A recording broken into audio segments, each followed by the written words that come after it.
Hello everyone, welcome to my channel. Class 7 Hindi का third chapter Himalaya की बेटियां। इसमें लेखक ने हिमालय को अपनी बेटियां बताया है।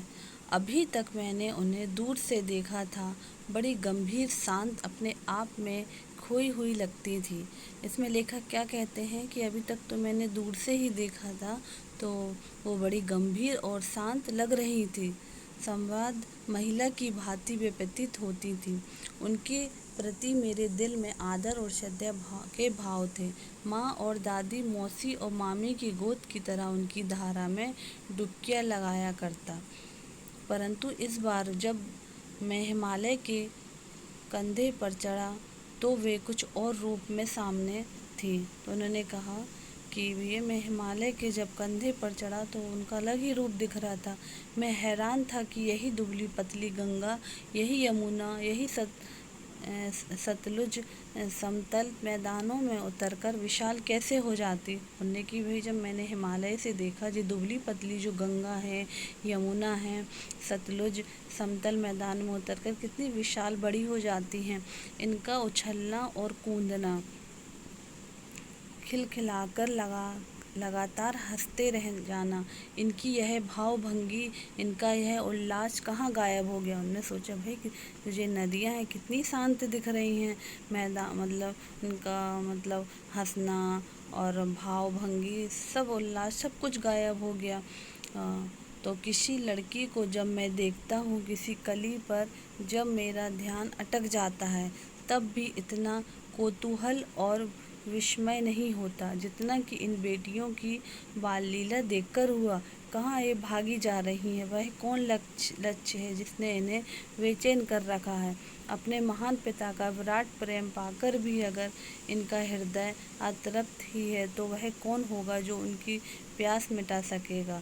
बर्फ जली नंगी पहाड़ियाँ, छोटे छोटे पौधों से भरी घाटियाँ, बंदर अधिकाएँ, सरसब्ज उपत्यकाएँ, ऐसा है इनका लीला निकेतन। खेलते खेलते जब ये जरा दूर निकल जाती तो देवदार, चीड़, सरो, चिनार, सफ़ेदा, केल के जंगलों में पहुंचकर शायद इन्हें बीती बातें याद करने का मौका मिल जाता होगा। कौन जाने बुढ़ा हिमालय अपनी इन नटखट बेटियों के लिए कितना सिर छुना होगा। उन्होंने कहा, मतलब लेखक ने हिमालय को नदियों की बेटी कहा है। नदियों को उन्होंने बेटियां बनाया है और हिमालय को उनका पिता बनाया है। बड़ी बड़ी चोटियों से जाकर छुइए तो उत्तर में विराट मौन के सिवा उनके पास और रखा ही क्या है। सिंधु और ब्रह्मपुत्र, सिंधु और ब्रह्मपुत्र ये दो ऐसे नाम हैं जिनकी सुनते ही रावी, सतलुज, व्यास, चनाव, झेलम, काबुल, कापिशा, गंगा, यमुना, सरयू, गंडक, कोशी आदि हिमालय की छोटी बड़ी सभी बेटियां आँखों के सामने नाचने लगती हैं। वास्तव में मैं सिंधु और ब्रह्मपुत्र स्वयं कुछ नहीं हैं। उन्होंने लेखक क्या कहते हैं, सिंधु और ब्रह्मपुत्र स्वयं कुछ नहीं है। दयालु हिमालय के पिघले हुए दिल की एक एक बूंद न जाने कब से इकट्ठा होकर इन दो महानदों के रूप में समुद्र की ओर प्रवाहित होती रही हैं। कितना सौभाग्यशाली है वह समुद्र जिसे पर्वत राज हिमालय की दो बेटियों का हाथ पकड़ने का श्रेय मिला। लेखक कहते हैं कि भाई समुद्र मतलब उन्हें कितना भाग्यशाली है जो उनको उनकी जो बेटियों को हाथ पकड़ने का उनको श्रेय मिला है। और समुद्र को क्या बताया गया है, दामाद बताया गया हिमालय का। जिन्होंने मैदानों में ही इन नदियों को देखा होगा, उनके ख्याल में शायद ही यह बात आ सके कि बूढ़े हिमालय की गोद में बच्चियां बनकर एक कैसे खेला करती हैं।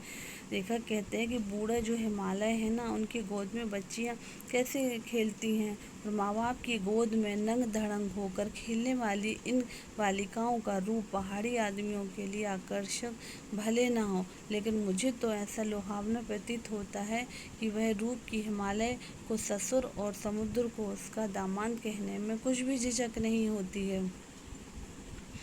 कालिदास के बृहयच्छ से अपने मेघदूत से कहा था, वेत्रवती यानी वेतवा नदी को प्रेम का प्रतिदान देते जाना। तुम्हारी वह प्रेयसी तुम्हें पाकर अवश्य प्रसन्न होगी। यह बात इन चंचल नदियों को देखकर मुझे अचानक याद आ गई कि सोचा कि शायद उस महाकवि को भी नदियों का अचेतन रूपक पसंद था। दरअसल जो भी कोई नदियों को पहाड़ी घाटियों और समतल आंगनों के मैदानों से जुदा शक्लों में देखेगा, वह इसी नतीजे में पहुँचेगा। हमने सोचा भाई जैसे मैं सोच रहा हूँ वैसे कालिदास जी ने भी ऐसे ही सोचा होगा। कालिदास के बृहयच्छ ने अपने मेघदूत से कहा था। काला कालेलकर ने नदियों को लोक माता कहा है। काका कालेलकर ने नदियों को क्या कहा है? लोक माता कहा है। किंतु माता बनने से पहले यदि हम इन्हें बेटियों के रूप में देख लें तो क्या हर्ज है? तो काका कालेलकर ने नदियों को लोक माता कहा है उन्होंने, किंतु माता बनने से पहले लेखक क्या कहते हैं, वो माता तो हैं नदी मैया, लेकिन माता बनने से पहले अगर उनको हम बेटियों के रूप में देख लें तो इसमें क्या हर्ज है, हम उनको बेटी भी पहले मान लें। और थोड़ा आगे चलिए, इन्हीं में अगर हम प्रेयसी की भावना करें तो कैसे रहेगा। ममता का एक और भी धागा है जिसे हम इनके साथ जोड़ सकते हैं। बहन का स्थान कितने कवियों ने इन नदियों को दिया है। क्या लेखक कहते हैं कि भाई बहन ने का भी स्थान इन कवियों ने भी, कई कवियों ने बहन का स्थान भी दिया है। एक दिन मेरी भी ऐसी भावना हुई थी। थोलेड यानी तिब्बत की बात है। मन उचट गया था, तबीयत ढीली थी। सतलज के किनारे जाकर बैठ गया। दोपहर का समय था, पैर लटका दिए गए पानी, मतलब वो बता रहे हैं कि मैं सतलज के किनारे जाकर बैठ गया था और दोपहर का टाइम था। और जैसे हम नदी में बैठ जाते हैं ना पैर लटका कर और पानी में, तो थोड़ी ही देर में उस प्रगतिशील जल ने असर डाला, तन मन ताज़ा हो गया। तो लगा मैं गुनगुनाने, मतलब ने कहा जैसे हम कहीं नदी में जाते हैं और जब हम अपने पैर नदी में डालते हैं तो हम बड़े से ठंडा ठंडा लगता है और मन तरोताज़ा हो जाता है।